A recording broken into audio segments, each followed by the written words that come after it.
चाय एक ऐसा पेय पदार्थ जिसे इंडिया में नेशनल ड्रिंक की तरह माना जाता है और कई लोगों का तो दिन इसके बिना शुरू ही नहीं होता। मैं ठीक कह रहा हूं ना?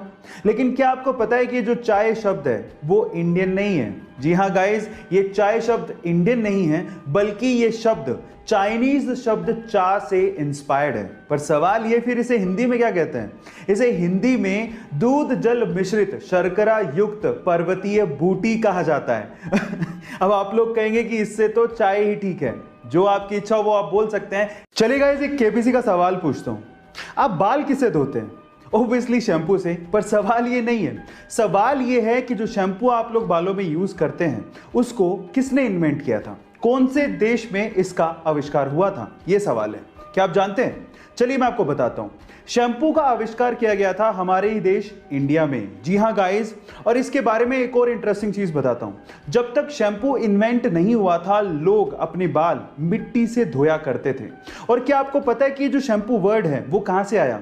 वो संस्कृत भाषा के चंपू वर्ड से बनाया गया है। चंपू का मतलब होता है मसाज। है ना इंटरेस्टिंग फैक्ट? साल 2020 तो पूरी तरह से कोरोना वायरस के हत्थे चढ़ गया, लेकिन ऐसा नहीं था कि साल 2020 में जितनी भी खबरें आई वो सभी की सभी बुरी थी। इनमें से कुछ खबरें काफी अच्छी थी, जिसमें से एक खबर स्कॉटलैंड से आई। क्या थी वो खबर? मैं आपको बताता हूं। स्कॉटलैंड पूरी ही दुनिया का इकलौता ऐसा देश बन गया है जिसने इस महामारी के दौरान महिलाओं के पीरियड संबंधी प्रॉब्लम से रिलेटेड जितने भी प्रोडक्ट हैं वो अपने देश में फ्री कर दिए हैं। इसका मतलब यह है कि सैनिटरी नैपकिन और इसके जैसे कई प्रोडक्ट जो कि महिलाएं पीरियड में इस्तेमाल करती हैं वो स्कॉटलैंड में फ्री ऑफ कॉस्ट मिलेंगे। स्कॉटिश पार्लियामेंट ने इसकी अनुमति दे दी है। गाइस, अगर मैं आपसे सवाल पूछूं कि इंडिया का मोस्ट एजुकेटेड या फिर यूं कहें कि इंडिया का मोस्ट क्वालिफाइड पर्सन कौन है, तो आप लोग क्या कहेंगे? क्या आप उनका नाम जानते हैं? चलिए मैं बताता हूं। महाराष्ट्र के श्रीकांत जिचकार जी को इंडिया का मोस्ट क्वालिफाइड पर्सन कहा जाता है। अब ऐसा क्यों?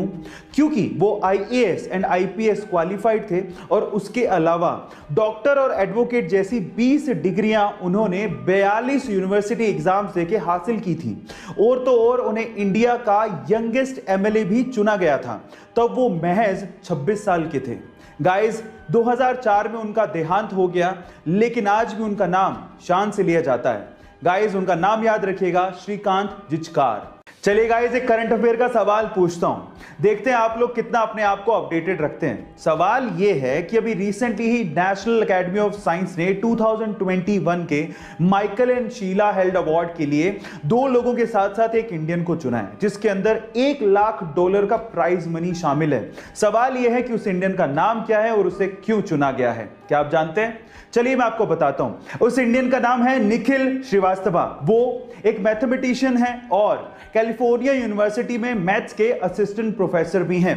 वो काफी समय से रामानुजन ग्राफ और बहुत सारी मैथमेटिकल प्रॉब्लम के ऊपर काम कर रहे थे और उनके काम की वजह से ही मैथ्स में बहुत सारी प्रॉब्लम्स का सॉल्यूशन निकाला जा सका है। इस वजह से उन्हें अवार्ड दिया जा रहा है। गाइस, है ना अमेजिंग फैक्ट? गाइस, ऐसे अमेजिंग फैक्ट्स के लिए YouTube पे हमारे चैनल को सब्सक्राइब कर लीजिए।